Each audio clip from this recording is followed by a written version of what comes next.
Hello health champions! Did you know that there are hundreds of millions of tons of plastic in the ocean today? And if you don't live in or on or even near the ocean, that may not seem like a super urgent problem. But I want you to take this very personally because some of that plastic, it's making its way into every living thing on the planet every day.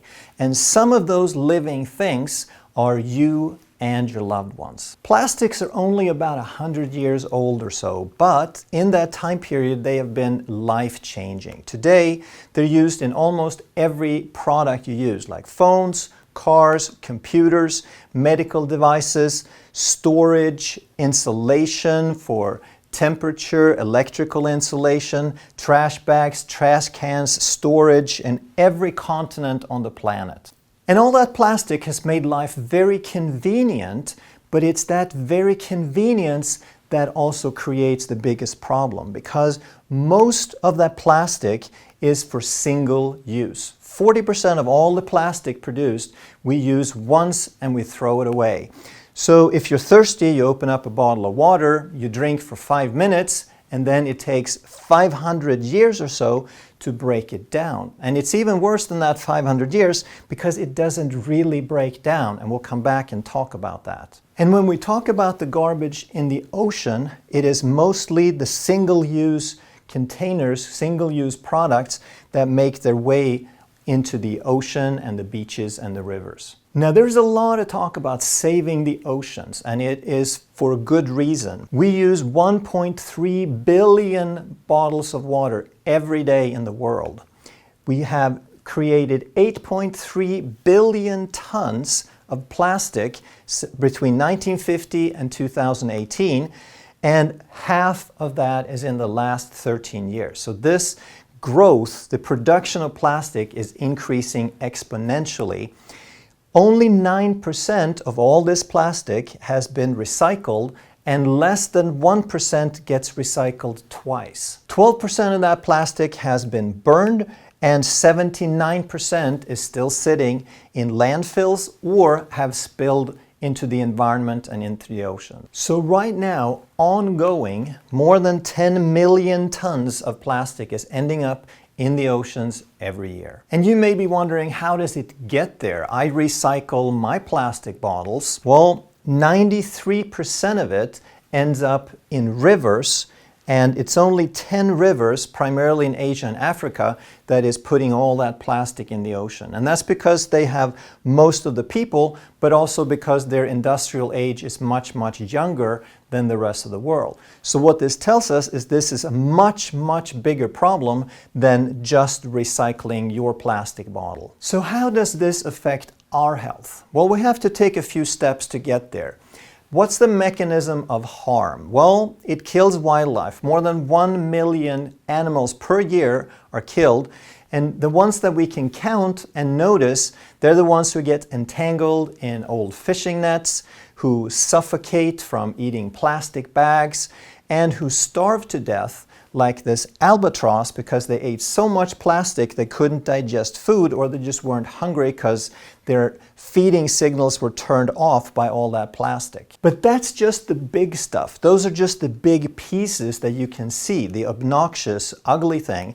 Then there is microplastics, and these are when the plastic breaks down into smaller particles. Now they're 5 millimeters or less, meaning they look like grains of sand, or they're so small we can't even see them. And this probably kills many, many times more animals, but also humans, because now we have impaired breathing, we have impaired kidney function, it clogs up the kidneys because they're a filter. And when they get even smaller, to the point where we can maybe not even see them with a microscope, now they're nanoplastics. And now they have found that they can even cross the blood-brain barrier. And once we get even smaller, we're down to the molecular level, and now we start talking about hormone or endocrine disruptors. And I'll come back and cover that in some detail. But in humans as well as other animals, this can result in impaired reproduction. Now here's maybe the biggest question we have to get answered, and that is, where does it go? Where does all this plastic eventually go? And the general idea that we're told is that it takes 500, maybe 1,000 years for this to biodegrade and break down. But that's not really true. And here's why. Because plastics are something called polymers. And that's a chemical term. It simply basically means many units. So you start off with one unit, and then you link it together through a chemical process and you get a polymer, which is just a hugely long molecule where you've basically fused these smaller molecules into larger ones. The interesting thing is that these are still only made up primarily of carbon, hydrogen, and oxygen. The same stuff that we're made up of, the same stuff our food is made up of, because it comes from petroleum products. Now the difference is that everything else in nature at some point will decompose, but plastic doesn't. So our bodies and food and trees, everything in nature eventually gets broken down by enzymes, and it turns out to nothing more than carbon dioxide and water. But this doesn't happen to polymers, because even though they're the same stuff, we don't have enzymes. There are no things that have enzymes, except one little exception, and we'll get there. That's some good news. But because of this, the bottles don't really go away. They don't really biodegrade. They don't really break down. They just become invisible. They get smaller and smaller until they're all nanoparticles, but we still have hundreds of billions of tons of nanoparticles. So in other words, it's all still there. And where do we get it? We get it from air, food, and water. When they examined water samples around the world, they found plastic in 80% of all the drinking water in the world. And in the United States, that number was 94%. So what that means is that we all consume about 5 grams of nanoparticle plastics every week. It's about a credit card worth of plastic.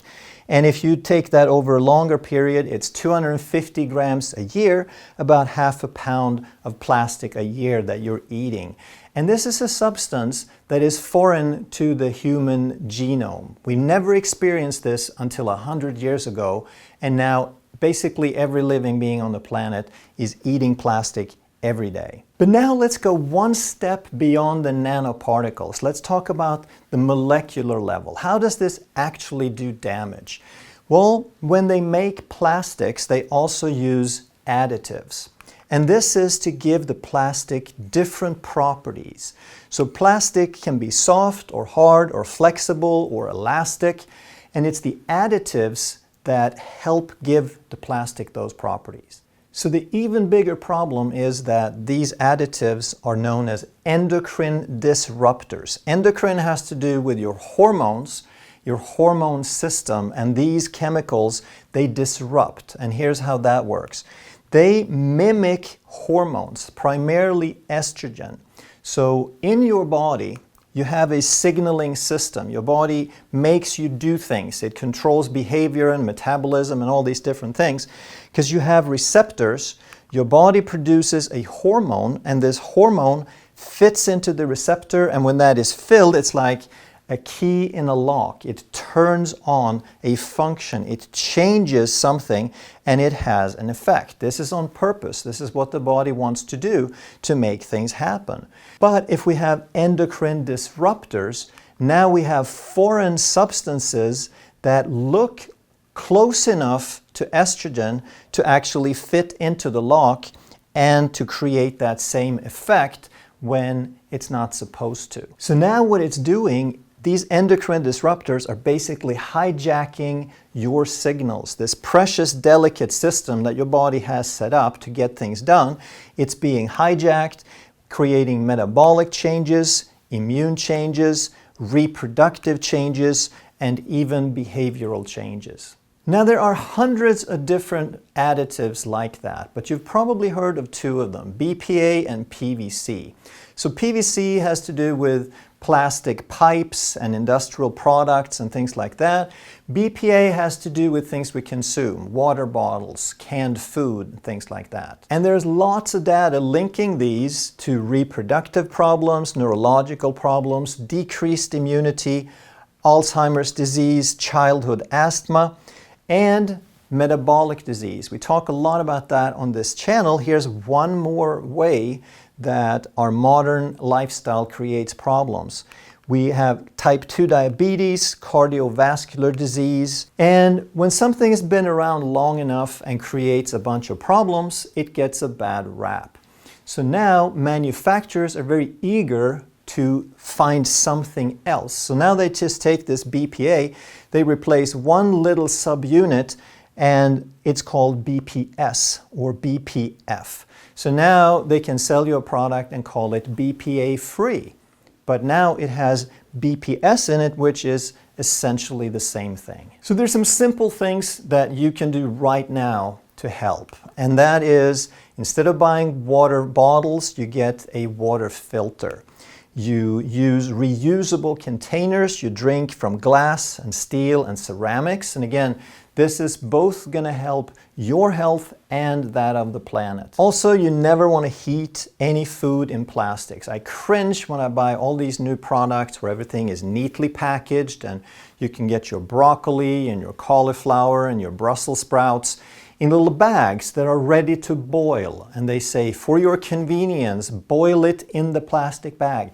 No, you don't want to do that. That's like asking for a dose of these endocrine disruptors. And if you use Ziploc bags for food storage, then only use those for dry items and try to reuse them as much as possible.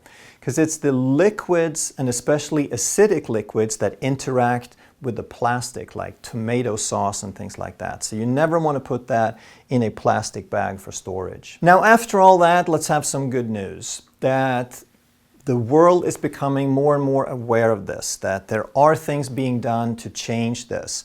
In 2017, 193 countries came together and signed a UN resolution to start reducing and eventually stop the plastic pollution in the world. Now, obviously, that's not going to happen overnight, so the more you do to help, the more you help the planet and yourself. And here is maybe the biggest piece of hope that we've had yet. In 2016, some Japanese researchers discovered a plastic-eating bacteria. I'm not kidding you, this is the real thing. That while we've never had anything on the planet that could digest these polymers, there was a favorable mutation somewhere, and this bacteria actually learned to make something called a polymerase. That's an enzyme that can actually break down polymers. Now, we didn't have that enzyme before because polymers never existed until 100 years ago. But now there's bacteria that can actually eat plastic as its primary source of energy, and the end result is just carbon dioxide and water, just like when you eat vegetables. Now, we're not quite home free yet because the bacteria only knows how to consume one type of plastic called PET or PET.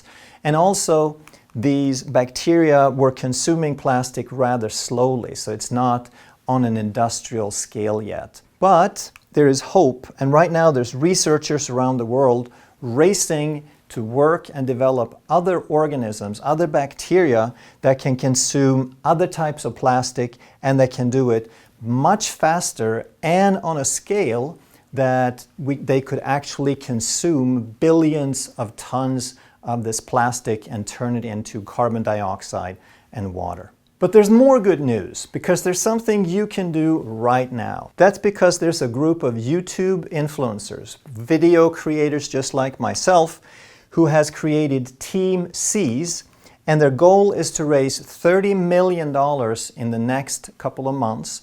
And for every dollar they raise, they have a guarantee from other organizations they work with to remove 1 pound of trash from the ocean. So if they succeed with their goal, that means that there will be 30 million pounds less trash in the ocean in the near future. So I urge you to give whatever amount you can. If you can spare $20 and donate it, then there will be 20 pounds less garbage thanks to you. If you can give $100, there will be 100 pounds less garbage because you cared. If you enjoyed this video, you're going to love that one. And if you truly want to master health by understanding how the body really works, make sure you subscribe, hit that bell, and turn on all the notifications so you never miss a life-saving video.